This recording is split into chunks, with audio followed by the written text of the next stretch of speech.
অনেক দিন আগে দক্ষিণ দিকের ঘন জঙ্গলের কাছে ছিল কুণ্ডপুর নামের এক ছোট্ট গ্রাম। সেখানেই থাকত দরিদ্র জেলে রামু। তার স্ত্রী গৌরীকে নিয়ে খড়কুটো আর কাদামাটির কুড়েঘরেই কাটত তাদের জীবন। হে ভগবান, আজ আমার জাল মাছে ভরে দাও। ঠিক তখনই গ্রামের এক লোক রামুর পাশে এসে দাঁড়ালো।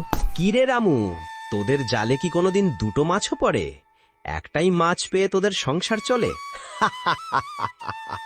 ভাই, এভাবে বিদ্রুপ করো না, আমিও তো চেষ্টা করছি। চেষ্টা করবি? আরে মশাই, মাছে তোকে পছন্দই করে না। তোর জালে একটাই মাছ পড়বে, এর বেশি নয়। ব্যঙ্গ শুনে রামু মন খারাপ করে জাল ফেলল। সত্যি কিছুক্ষণের মধ্যে একটিমাত্র মাছ ধরা পড়ল। গ্রামবাসী হেসে চলে গেল, আর রামু সেই মাছ নিয়ে বাড়ি ফিরল। কি ধরনের জেলে তুমি রামু? অন্যরা ঝুড়ি ভরে মাছ নিয়ে আসে আর তুমি প্রতিদিন একটাই মাছ, এতে কি সংসার চলে? গৌরী, গ্রামবাসী যা বলে তাতে আমার কষ্ট হয় না, কিন্তু তোমার কথা শুনে বুকটা ফেটে যায়। তাহলে শোনো, যদি এই অবস্থা না বদলাও তবে আমিই তোমায় ছেড়ে অন্য কারোর সঙ্গে সংসার করব। রামু স্ত্রীর কথায় অপমানিত হয়ে কাঁদতে কাঁদতে ঘর ছেড়ে বেরিয়ে গেল। পরের দিন পুকুর পাড়ে যাবার পথে রামুর সঙ্গে দেখা হলো পাশের বাড়ির যমুনা তাইয়ের। রামু, কাল তোমাদের ঘর থেকে ঝগড়ার শব্দ পাচ্ছিলাম, কেন এত ঝামেলা? কি বলবো তাই, প্রতিদিন এক মাছ পেলে গৌরী আমাকে ভর্ৎসনা করে। এখন তো সে বলছে নতুন পুকুর না খুঁজলে আমাকে ছেড়ে দেবে। বাপু, ধৈর্য ধরো। আজ এক মাছ, কাল হয়তো অনেক মাছ ধরতে পারো। ভাগ্য একদিন বদলাবেই। কিন্তু ভাগ্য বদলালো এক ভিন্ন পথে। গৌরীর জেদের চাপে রামু গেল জঙ্গলের গভীরে, যেখানে ছিল এক অভিশপ্ত পুকুর। চারপাশে শুকনো গাছ, শুনশান নিস্তব্ধতা। তবুও রামু সাহস করে জাল ফেলল। হঠাৎ জালে ধরা পড়ল এক ঝলমলে রূপালী মাছ। রামু অবাক চোখে তাকালো, আর যখন সেটি ঝুড়িতে রাখল তখনই মাছটি একটি সোনার ডিম দিল। আহা, এই মাছটি তো ঝলমলে রূপালী, আর এটির সোনার ডিম। রামু দৌড়ে বাড়ি ফিরল। গৌরী, দেখো, আজও একটাই মাছ ধরেছি, কিন্তু এই মাছটি সোনার ডিম দিল।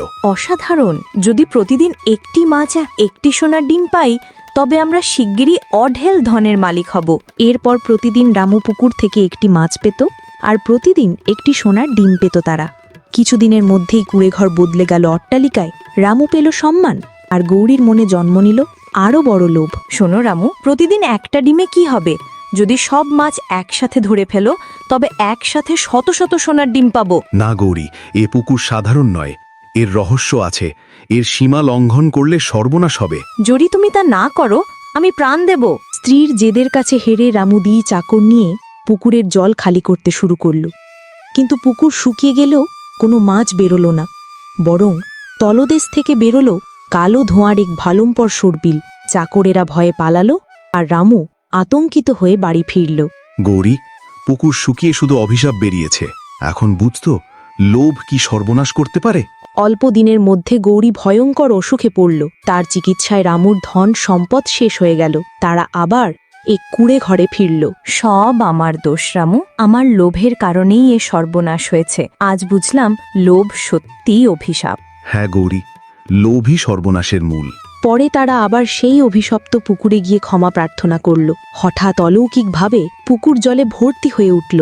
এক দীপ্তিময় মাছ উঠে এসে বলল, তোমাদের লোভের জন্য অভিশাপ নেমেছিল, তবে তোমাদের অনুশোচনা সত্যি বলে আজ শেষ সুযোগ দিচ্ছি। সে একটি সোনার ডিম দিল এবং অদৃশ্য হয়ে গেল।